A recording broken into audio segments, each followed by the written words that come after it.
परम ब्रह्म परमात्मा को मेरा कोटि कोटि प्रणाम।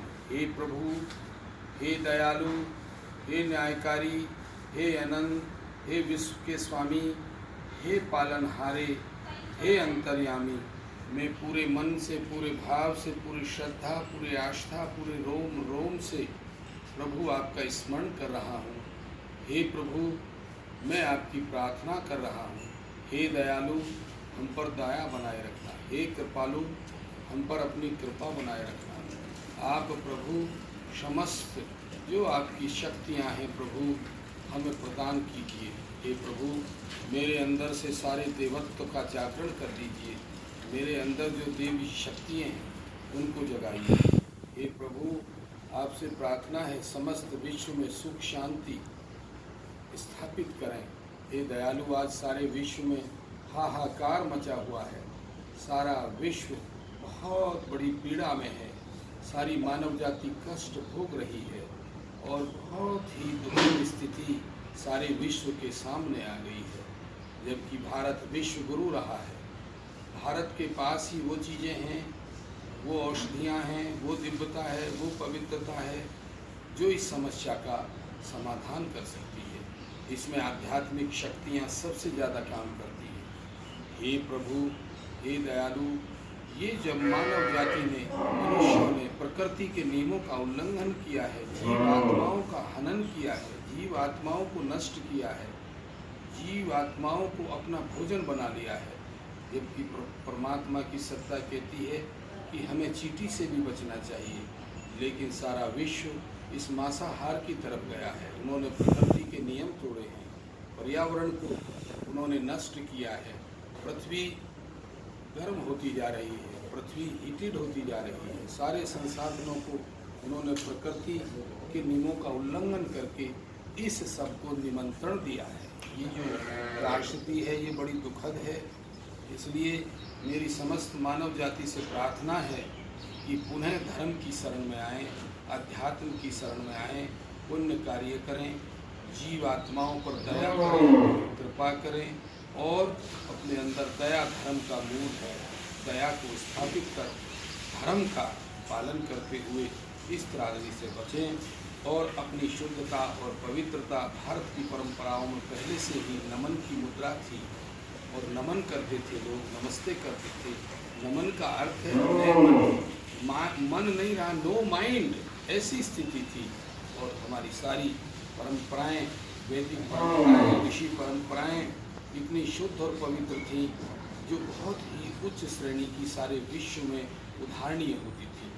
मेरा समस्त मानव जाति से निवेदन है कि अध्यात्म की शरण में आके ध्यान योग करें, योग साधना करें, प्राण की साधना करें और अपनी पवित्रता, अपना आहार शुद्ध करें। आहार शुद्ध होते ही विचार और व्यवहार दोनों शुद्ध हो जाते हैं। इसलिए आहार की शुचिता, आहार की पवित्रता मानव जाति के लिए बहुत जरूरी है। और ईश्वरीय सत्ता से जुड़ जाएं। मेडिटेशन, ध्यान योग प्रतिदिन करें, योगासन प्राणायाम की साधना करें, अपने मन को शुद्ध और पवित्र रखते हुए अपने देवत्व को जगाएं और अपने शुद्ध पवित्र मंदिर बना दें। वहाँ यज्ञ प्रतिदिन करें, क्योंकि संसार का सबसे श्रेष्ठ कर्म यज्ञ है। यज्ञ करने से आपके सारे नेगेटिव विचार, सारी नकारात्मकता, आपके अंदर जो घर में जो विषाणु हैं, जो जीवाणु हैं, वो सब नष्ट हो जाते हैं और आपको शुद्धता, पवित्रता और दिव्यता प्राप्त होती है। आपके विचारों में दिव्य शक्ति आ जाती है। इसलिए प्रतिदिन साधना करें, अपनी प्रतिरोधक शक्ति बढ़ाएं।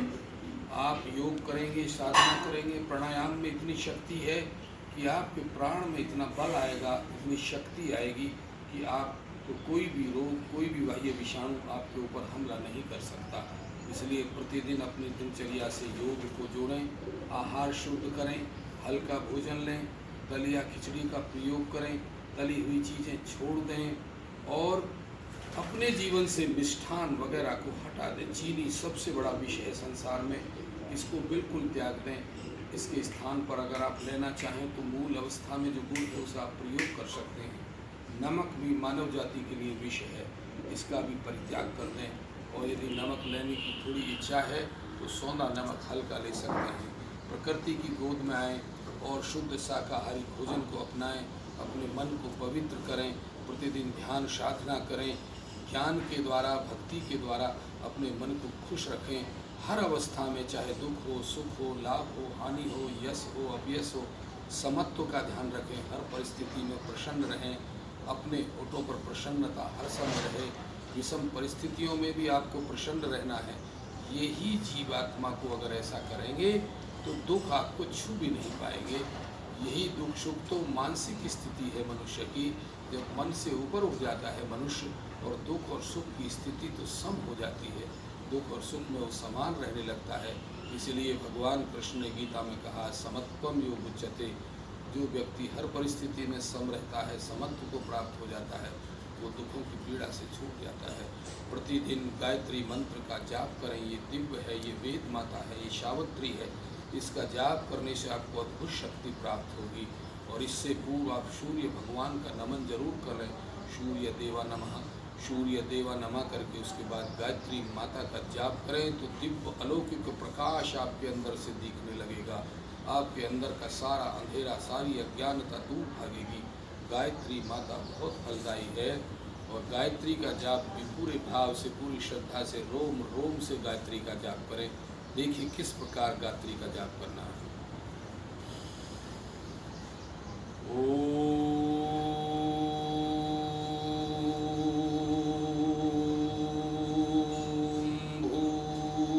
भूर्भुवस्सुः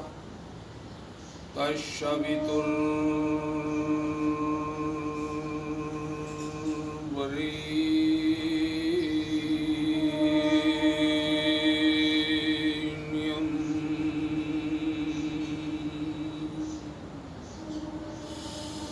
भर्गो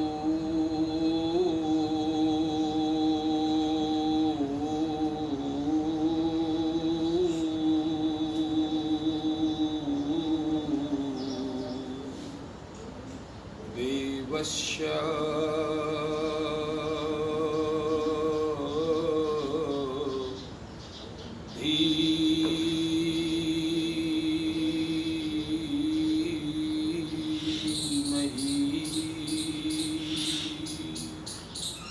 धियो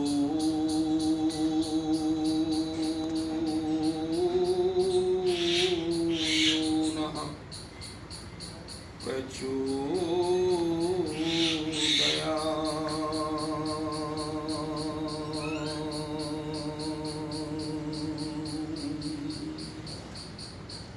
इस प्रकार भावपूर्वक श्रद्धा से पूरे मन से जब गायत्री का आप जाप करते हैं तो गायत्री आपको फल देती है। गायत्री महावेद माता है, वेद की माँ है।